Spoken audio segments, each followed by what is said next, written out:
Good morning, friends. It's Miss Schultz in Tadpole. He is full of something this morning. He is not doing what he is supposed to be doing.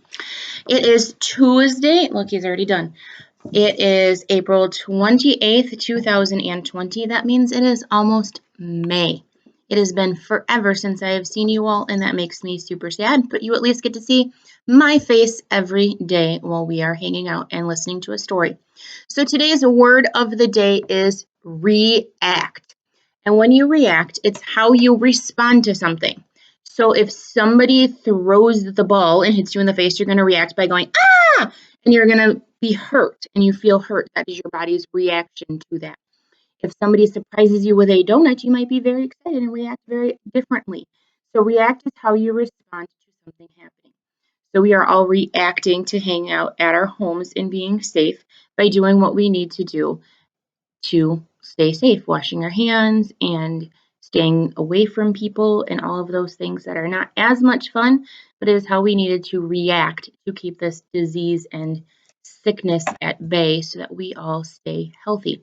So I promised yesterday in my message to your parents that we were going to start a new Zoe and Sassafras book with the library opening for curbside pickup. I don't know if they're going to make me return my library books, so we better get moving on some of them. So this book is the next book. It is book number 4. I don't know if you can see that. It's kind of blurry. There we go. 4. And it's called Caterflies and Ice. So this looks like a good winter story, kind of like our Santa story yesterday.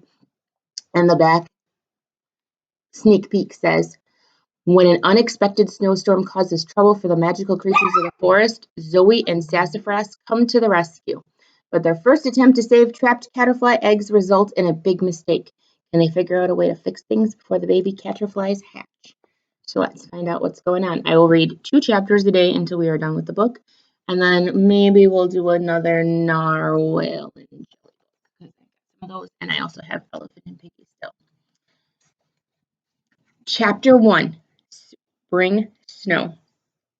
A shower of powdery crystals glittered in the air and fell on my face. Brr, I grinned. Snow is awesome. And this snow was especially awesome because it was a surprise spring snow. I thought it would be almost a year before I saw snow again. As I bent down to grab another armful of the powdery white fluff blanketing the lawn, I heard a thump behind me. I turned to see a little orange face smooshed against the window. Ruff! Poor Sassafras. He hates winter. And because snow melts into water when the warm kitty paw touches it, yeah, he pretty much hates snow as much as I love it. Ruff! Thump! I trudged over and put my hand against the window pane. Inside, Sassafras raised his paw to the same spot. Wait a minute, Sassafras. Let me find my thinking goggles. There's got to be a way for you to play outside and not to get wet. Tadpole loves the snow. We don't have this problem. I ran off to the barn and I peeked inside. There they were, next to some of my mom's old science journals. I grabbed my thinking goggles, pausing for a moment to run my hand over a photo in one of the journals. My mom's note said what the creature in the photo, which was a freep, which is very fun to say, freep, and I could feel its soft as silk fur through the photo. I smiled. The photos of magical animals always amazed me. Mom gave me my own camera, and I'm allowed to take 1 photo of each magical creature I help. I like to add them to my science journal with my notes, because every photo saves a bit of magic with it. It's a great way to remember the sweet magical friends I've made. I popped my thinking goggles on my head, made sure they were close to my brain to get my awesome ideas quickly, and ran back to my poor sad cat in the window. Chapter 2. Snowshoes. Sassafras saw the thinking goggles on my head and perked up. Now I just needed to think. Maybe making a snow angel would help. The cold snow tickled the back of my head as I swooshed my arms and legs back and forth. The first idea that popped into my head cracked me up. I could put Sassafras inside a giant plastic ball. As he walked, the ball would roll and his little paws would never get wet. Like a hamster ball. Okay, maybe he wouldn't go for that. But it did sound pretty fun. Good one, thinking goggles, I giggled as I finished making the snow angel. I stood up and brushed myself off, and a tiny bit of snow dust sneaked its way into my boot. I shivered. A second solution popped into my head. Oh, I like it! I exclaimed and then ran for the kitchen door. I left my boots by the door and ran to scoop up my cat. Sassafras, I have a plan, I told him. He purred and bumped his head against mine. We just need to ask Mom for some help, and I think we'll be all set. Ask me for what? My mom said as she entered the room, leafing through the mail. I have a great idea. You know how. I thought of putting him in a giant hamster ball. Sassafras hates the snow. I'll make him little tiny snowshoes. That way he can play in the snow, but his paws will stay dry.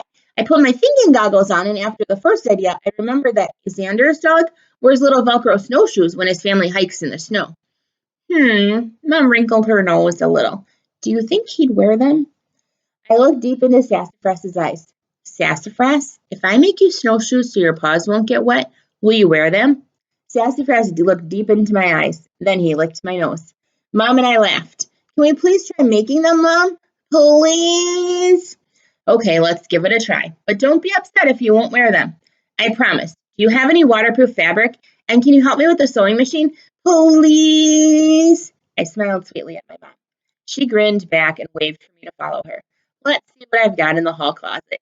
Thankfully, we won't need much material. Sassafras has such little paws.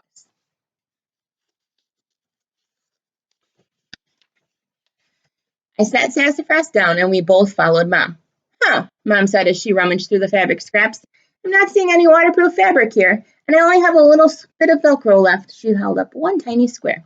Ooh, Velcro would be perfect, but that's only enough for one shoe. I don't think he'd enjoy having to balance on one foot. I have to go to the grocery store anyway. Why don't you make a list of supplies you need, and I'll make a quick stop at the fabric store while I'm out. Thanks, Mom. I gave her a big hug. We made the list, and Mom left. Sassafras curled up in my lap, and I sketched a few different cat snowshoe designs while we waited for her to get back. Then we heard it. The magic doorbell. And that is where I'm going to stop the book for today. We'll pick it up again tomorrow. It is supposed to be rainy out today, so maybe today's an inside day, but it is supposed to be nice and warm this weekend. So hopefully it'll be sunny and warm and we can all play outside. Love and hugs to everybody.